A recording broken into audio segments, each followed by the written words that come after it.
Hi everyone. तो आज हम पढ़ेंगे सीक्वेंस एंड सीरीज़ के बारे में, जो कि क्लास 11th का एक इम्पॉर्टेंट चैप्टर है। तो आज के इस वीडियो में हम समझेंगे कि सीक्वेंस क्या होता है और किस तरीके से रिप्रेजेंट किया जाता है, और साथ ही इसके साथ हम पढ़ेंगे AP arithmetic progression, GP geometric progression और एचपी हार्मोनिक प्रोग्रेशन। तो इस वीडियो सीरीज़ में हम ये सारी चीज़ें देखेंगे और वन बाय वन हम सबको पढ़ेंगे। तो स्टार्ट करते हैं इस वीडियो को। तो सबसे पहले स्टार्ट करने से पहले एक चीज़ आती है जो कि सीक्वेंस है और सीरीज़, ये क्या होते हैं। तो सीक्वेंस को समझते हैं इस वीडियो में। तो सीक्वेंस क्या होता है, तो सीक्वेंस की डेफिनेशन पहले लिख लेते हैं कि सीक्वेंस जो है वो डिफ़ाइन किस तरीके से किया जाता है। तो सीक्वेंस की डेफिनेशन, मैं कलर चेंज कर लेता हूँ।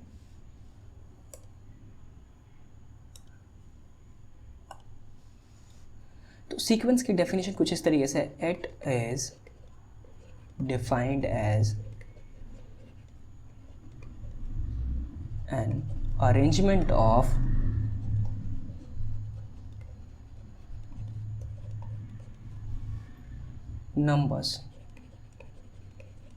numbers in particular order।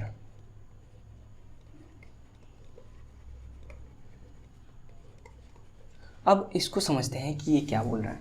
Sequence कहता है कि एक सीक्वेंस जो होगा वो अरेंजमेंट ऑफ नंबर्स होगा इन पर्टिकुलर ऑर्डर। तो एक हम सीक्वेंस लेते हैं कुछ इस तरीके का, एक अरेंजमेंट, नंबर का अरेंजमेंट लेते हैं। एक मैं सीक्वेंस बोल रहा हूँ 2, 4, 6, 8 और 10।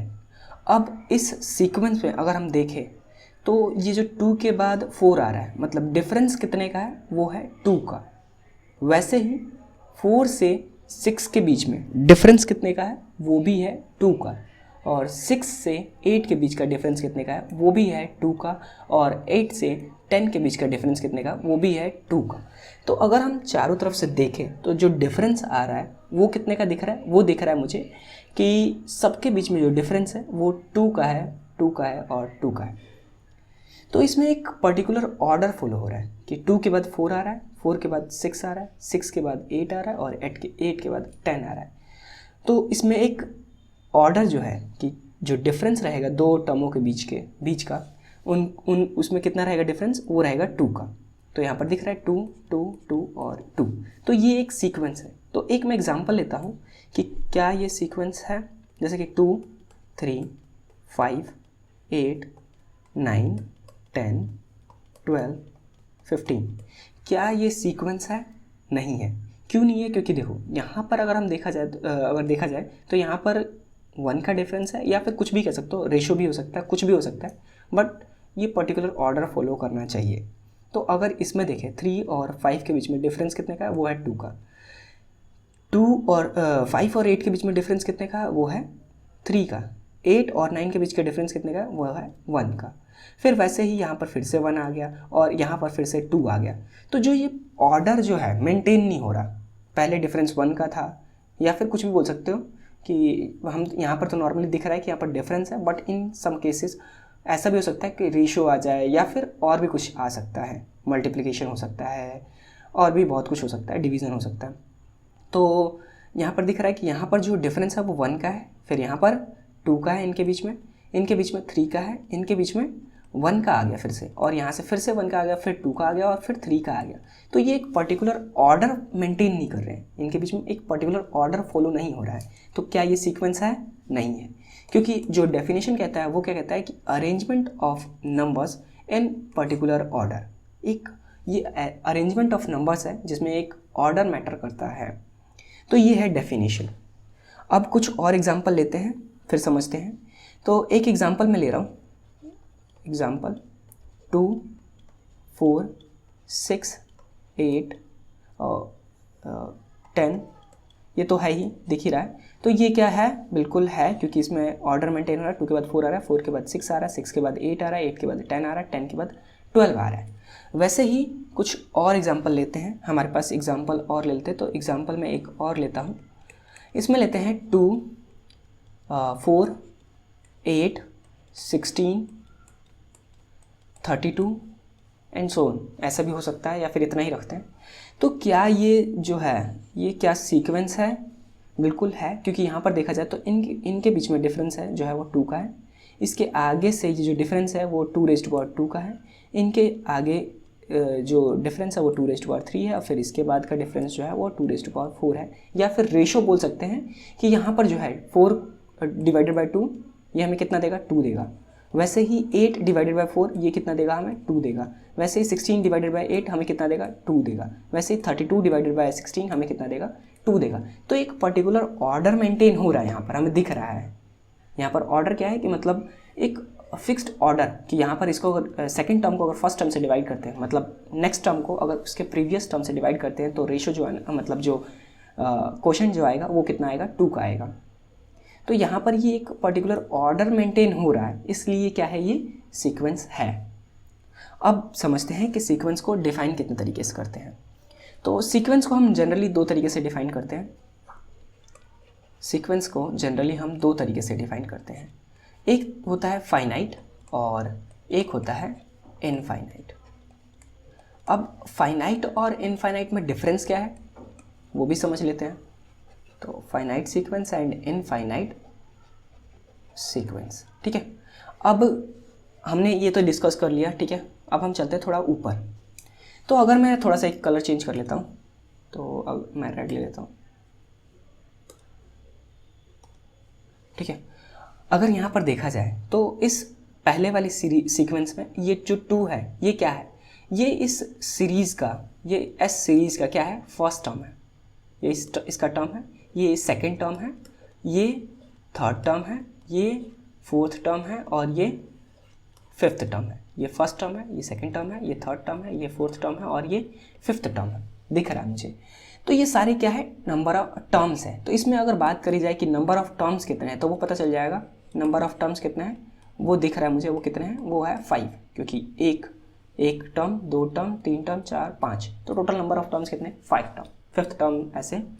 तो इस तरीके से नंबर ऑफ टर्म्स कितने हैं? 5। वैसे ही अगर यहाँ पर चेक करा जाए तो एक है 2, एक 3, 5, 8, 9, 10, 12 एंड 15। तो कितने नंबर ऑफ टर्म्स है? 1, 2, 3, 4, 5, 6, 7, 8 टर्म्स है। बट ये सीक्वेंस नहीं है, तो हम नंबर ऑफ टर्म्स की बात कर रहे हैं, हम सीक्वेंस की बात नहीं कर रहे हैं इस केस में। तो नंबर ऑफ टर्म्स कितने हैं इसमें? नंबर ऑफ टर्म्स जो है वो है 8। वैसे ही अगर इस सीक्वेंस में देखें तो इसमें कितने टर्म्स हैं? 1, 2, 3, 4, 5 और 6। तो इसमें कितने नंबर ऑफ टर्म्स हैं? वो है 6। तो ऐसे ही नंबर ऑफ टर्म्स किसी भी सीक्वेंस में कितने भी हो सकते हैं। तो इसी बेसिस पे हमने एक फाइनाइट सीक्वेंस डिफाइन किया है और एक इनफाइनाइट सीक्वेंस डिफाइन किया है। तो आप समझते हैं कि फाइनाइट सीक्वेंस क्या होता है। फाइनाइट सीक्वेंस जो होता है इसमें क्या होते हैं? फिक्स्ड नंबर ऑफ टर्म्स होते हैं, फिक्स्ड नंबर ऑफ टर्म्स।